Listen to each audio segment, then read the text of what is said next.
It's Kyle from Sons Liberty Gunworks here with Mike. Yeah, I'm Mike, Sons Liberty, and we're going to talk a little bit about the history of Sons Liberty Gunworks, how we got started, and kind of our story from how we got to like day one till we are right now. So yeah, I mean, we started with pretty much nothing. You know, it's not that, you know, we didn't start with $1 million in a big fancy shop or anything like that. I remember back having to buy D10s 10 at a time, and you know, we really had to work it up from the beginning. But our goal is always to do it right from the beginning. I mean, most of our suppliers, most of the things we've done from day one, just, you know, now on a bigger scale. And you know, I remember one of them was, you know, you calling Micro, you know, calling old Mike there for yeah. So our approach to the gun, I think, like the bolt carrier group, the bolt is like the heartbeat of the gun, and there was only one OEM supplier that I was aware of that made a bolt to every specification that we have. And if anyone's ever gone and read our product description, it's pretty crazy.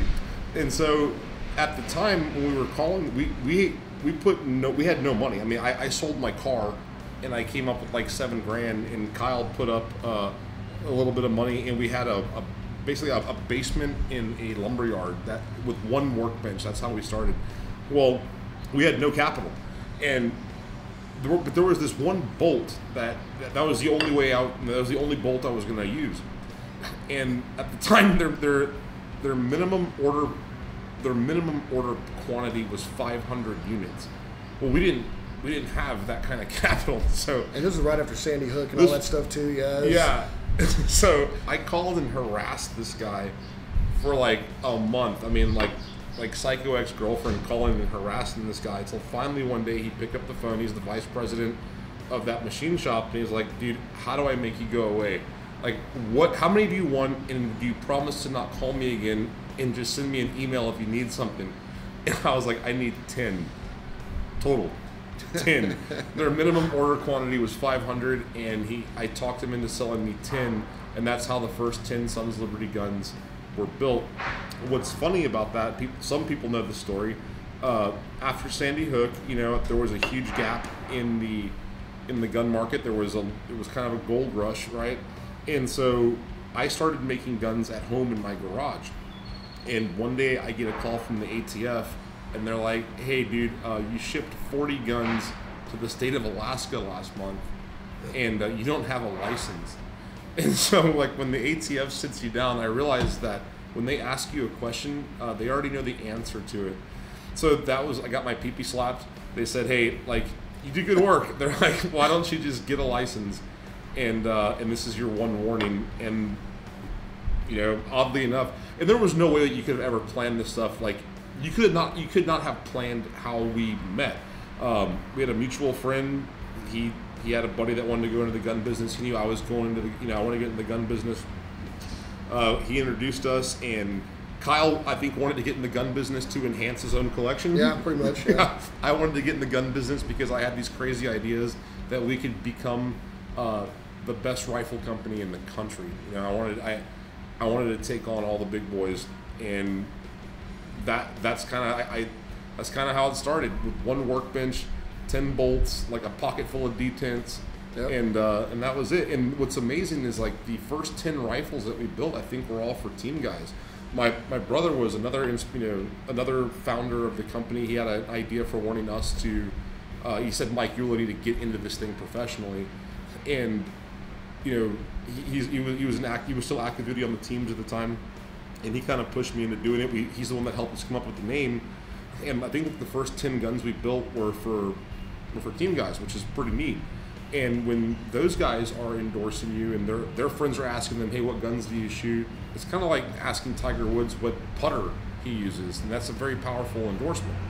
So that's how we started. We had $0 for marketing, and we grew through word of mouth. We became a national brand through word of mouth. It's only been in the last year that we've been able to really start pushing it out there. We'll be 6 years old this November. Yeah, and I remember the first gun we gave away, because, you know, gave a lot of guns to charity, and we still do that a lot. You know, we remember getting that one. I can't remember the organization anymore, but we were building the only rail we had in the entire shop, and something happened where the hardware broke or something, and our old shop was a bunker, and it was probably 70, 80 feet long. It was just like a long, skinny room. And I remember Mike you threw the armorer's wrench all the way across the fucking shop when it broke. Probably our only armorer's wrench too at that point. Yeah. And you know, it was just, remember those early days, and it was just like, oh man, we got to build 5 guns. You know, we can buy 5 rails. You know, we just kind of slowly worked through it until we got our first lowers in November of, was that 14? Yeah. You know, we knock out more guns in a month now than we did that first year. Easy. Yeah, probably more guns in a week. Yeah. I mean, yeah. So it's really nuts to see how this thing has evolved, and our approach is always. I think one of the reasons why we were able to launch as fast and as hard as we did is because we kind of pulled the veil back on the industry, right? We were absolutely transparent about everything: gas port sizes, materials, like the secret sauce, torque values, every single thing that we did to a gun, we made it public. I didn't believe in like some kind of secret proprietary information.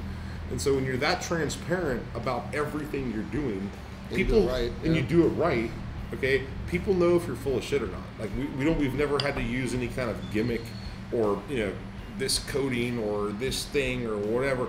We've never gotten to the gimmicky side of it, because if I can't explain it to you in fact backed by data, then we don't do that, and people resonated with that.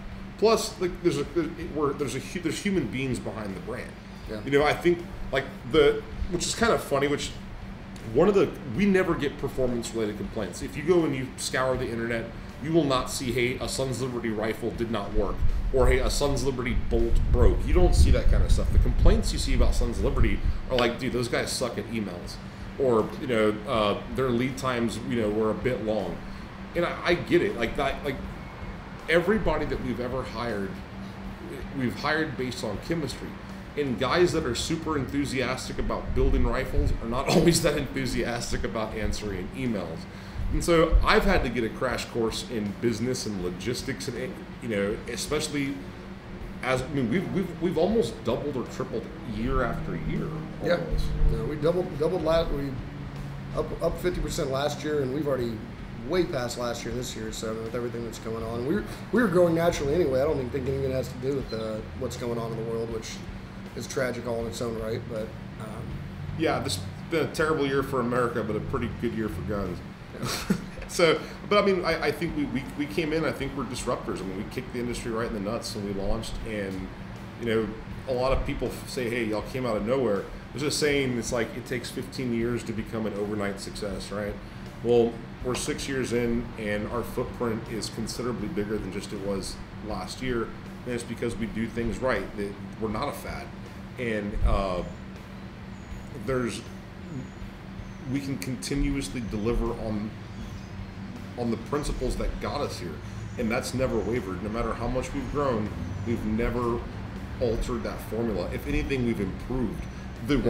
Some companies can't manage their growth well. As they grow, the product starts to get less. So at that point, they're looking at cost. They're looking at that kind of stuff. For us, our product continues to evolve and actually get better. I would say the rifles we're building today are the best rifles we've ever built. Yeah, every year, every month they get better. I mean, we step it up quality control wise.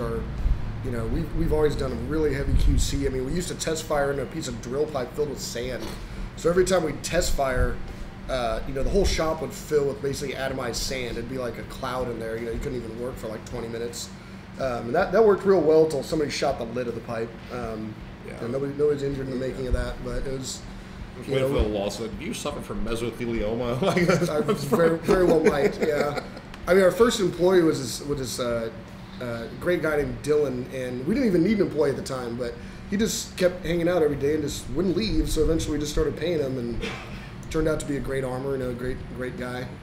Yeah, and like I said, I sold my car for like a little bit of the seed money I came up with we came up for Sons Liberty, and so I didn't have a car for the first year, and we basically hired Dylan to drive me to work. Yeah, those are like Dylan's job was to drive me to work every morning, and it's one workbench, you know, a couple of drunken guys in a basement, and that was how it started. That was pretty much the first year of Sons of Liberty Gun Works. And we learned a lot at that time because we don't do it too much anymore. But at that time, we had a lot of people bringing us guns to fix. At that time there was a lot of crap out in the market, especially after Sandy Hook. People were just selling over pieces of shit they possibly could to make some money. And people were bringing these guns in, they didn't work, or they didn't work well. They're just completely out of spec and fucked up.